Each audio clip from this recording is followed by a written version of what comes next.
You know, very few stories strike at the heart of the matter the way the story of Ishmael and Hagar does in the Old Testament. And to give you a brief background, you know, Ishmael was Abraham's first son, his firstborn son.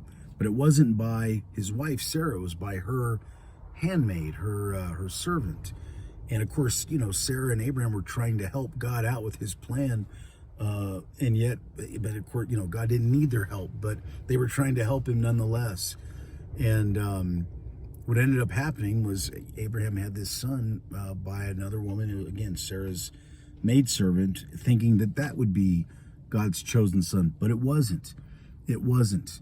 And there came a time when, again, Sarah conceived, and she did bring forth God's chosen son, Isaac, you know, as part of the lineage. That it was time for Ishmael and his mother to leave. And this is one of the most, again, kind of gut-wrenching, heart-wrenching situations in all the Old Testament, because it wasn't like Hagar and Ishmael were criminals. These guys were part of this big, beautiful, prosperous family and had enjoyed these privileges for some time.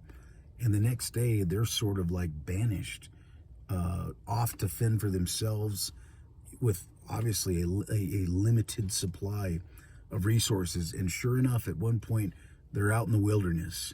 And it's like, this is it. This is the end of the line. And in fact, Hagar even tells Ishmael, why don't you go stand over there, because I can't watch you die. And she's crying and you know, buries her head in her lap. And that's when the angel of the Lord tapped her on the shoulder and said, hey, why are you crying? Because God wasn't done with them. It didn't matter how rough, how difficult life seemed at the time. He was not finished. All of a sudden, this animal appears, and Ishmael kills it, and they have food for a while. And before you know it, Ishmael is this fine hunter. And then I think Hagar finds him a wife. And before you know it, Ishmael is the father of this very, very powerful nation, a nation that is still around to this day. You know what, folks? I want to give you a friendly reminder.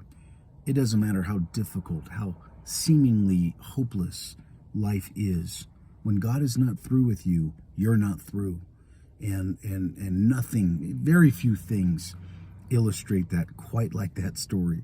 Hope you have a good rest of your week and a good weekend. God bless.